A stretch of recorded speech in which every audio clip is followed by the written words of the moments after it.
नमस्कार दोस्तों जैसा कि आप सभी को पता है कि हमने एक नई सीरीज जिसका नाम है कि क्विक रिवीजन यानी कि हर एक टॉपिक का एक क्विक रिवीजन, ऐसी एक सीरीज हमने चालू की है।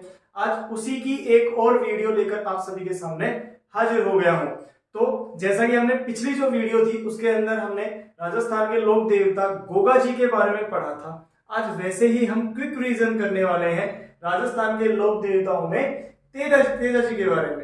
तो आपको अगर मेरी ये वीडियो या मेरा ये प्रयास अच्छा लग रहा है तो सिर्फ इतना सा काम करना है कि इस चैनल को सब्सक्राइब कर लेना है और बेल आइकन को दबा लेना है, ताकि कोई भी नई वीडियो आती है तो उसका नोटिफिकेशन आप तक पहुंच सके। और इसी के साथ साथ इस वीडियो को ज्यादा से ज्यादा लोगों तक शेयर करें, ताकि आपके जितने भी साथी हैं वहां तक हमारी पहुंच हो सके। तो चलिए चालू करते हैं। सबसे पहले हम बात करते हैं तेजा जी के बारे में। तो जो तेजा जी हैं वो नागवंशीय जाट थे या धोलिया गोत्र के थे, यानी जो उनका गोत्र था वो कौन सा था? धोलिया। कई बार पूछा जा सकता है आपसे। अगर इनके उपनाम की बात करते हैं तो इनको नागों का देवता या गायों का मुक्तिदाता या अजमेर का लोक देवता, ठीक है, काला व बाला का देवता, ये भी पूछा गया क्वेश्चन है। और धोलिया वीर, धोलिया वीर मतलब वो धोलिया गोत्र के थे तो धोलिया वीर कहा गया है। गायों का मुक्तिदाता, अभी हम इसके बारे में बात करेंगे, गायों को छुड़ाया था इन्होंने। और अजमेर के लोक देवता यानी अजमेर में सबसे ज्यादा प्रचलित है, सबसे ज्यादा जो मंदिर हैं इनके वो भी अजमेर में देखने को मिलते हैं। अगर इनके जन्म की बात करें तो खड़नाल जो गांव है नागौर में है, वहां हुआ 29 जनवरी 1073 ईस्वी माघ शुक्ल चतुर्दशी।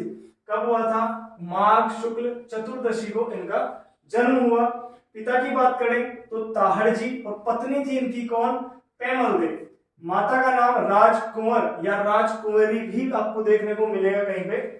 घोड़ी जो इनकी, इसका नाम था लीलन या सिंगारी। यहां से भी पूछा गया है क्वेश्चन कई बार। आगे बात करते हैं प्रतीक की।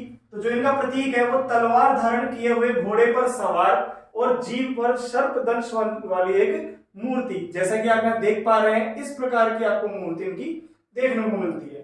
थान क्या होता है कि जो तेजा जी का चबूतरा होता है, क्योंकि ये चबूतरे पर इनका जो स्थान बनाया जाता है, तो जो तेजा जी का चबूतरा होता है उसे हम क्या कहते हैं? थान कहते हैं। और इनके जो पुजारी होते हैं उनको हम क्या कहते हैं?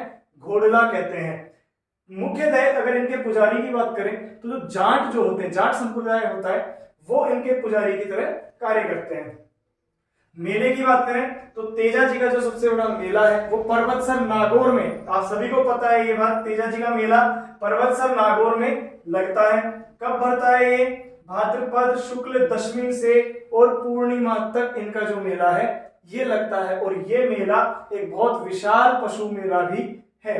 साथ में बात करते हैं तो गोरक्षार्थ इन्होंने बलिदान दिया था, और इसके लिए आप एक नाम सुनते हैं लाछा गुजरी, और इसकी पूरी स्टोरी आप सभी को पता है क्योंकि आप सबने तैयारी कर रखी है। ये सिर्फ एक क्विक रिवीजन चल रहा है, ठीक है ना। तो लाछा गुजरी वाली जो पूरी बात है आप सभी को पता है कि किस तरीके से उन्होंने उनकी गायों को छुड़ाने के लिए, क्योंकि मेर या आमेर के जो मेणा थे वो उनकी गायों को ले गए थे लाछा गुजरी की, और उसी की गायों को छुड़ाने के लिए इन्होंने वहां पे युद्ध किया। उसी युद्ध में ये घायल हो गए थे। आगे बात करते हैं तेजा चौक की। जो तेजा चौक ब्यावर में है, और तेजा जी का सबसे प्राचीन थान है, सबसे प्राचीन जो स्थान है, मंदिर है, वो क्या है? तेजा चौक। और कहाँ है वो?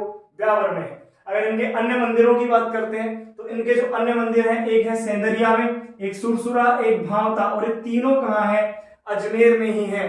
अगर हम इनकी बात करते हैं तो सेंदरिया वो स्थान है जहां पर इनको नाग ने डसा था, ठीक है। और सुरसुरा वह स्थान है जहां पर इनको निर्वाण मोक्ष की प्राप्ति हुई थी। और ये दिन था 23 अगस्त 1103 या भाद्रपद शुक्ल दशमी, भाद्रपद शुक्ल दशमी, जिस दिन इनका मेला भरता है। ये ध्यान रखना, ये सब आपस में एक दूसरे से कनेक्ट है।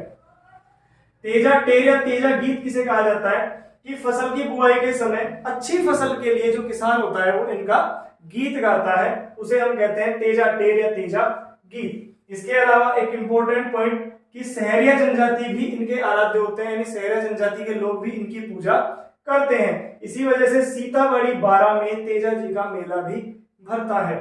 इसके साथ साथ दुगारी जो गांव है बूंदी में है, और ये इनकी कर्म स्थली रही थी, यानी यहाँ रहकर इन्होंने काम किया था। इसके साथ साथ एक और इंपॉर्टेंट पॉइंट कि 2011 में 5 रुपए का डाक टिकट तेजा जी पर जारी किया गया था। तो ये थे कुछ इनके इंपॉर्टेंट पॉइंट जहां से आपको क्वेश्चन देखने को मिल सकते हैं। तो आपको ये वीडियो कैसी लगती है जरूर बताना, साथ में कमेंट करके बताओ कि आपको नए जो कोई भी टॉपिक है जिस पर आपको ऐसी वीडियो चाहिए जिसमें आप रिवीजन करना चाहते हैं सभी पॉइंटों को समाहित करते हुए, तो वो मुझे कमेंट करके बताना। और पढ़ते रहिए, बढ़ते रहिए। मिलते हैं अगली वीडियो में। जय हिंद, जय भारत।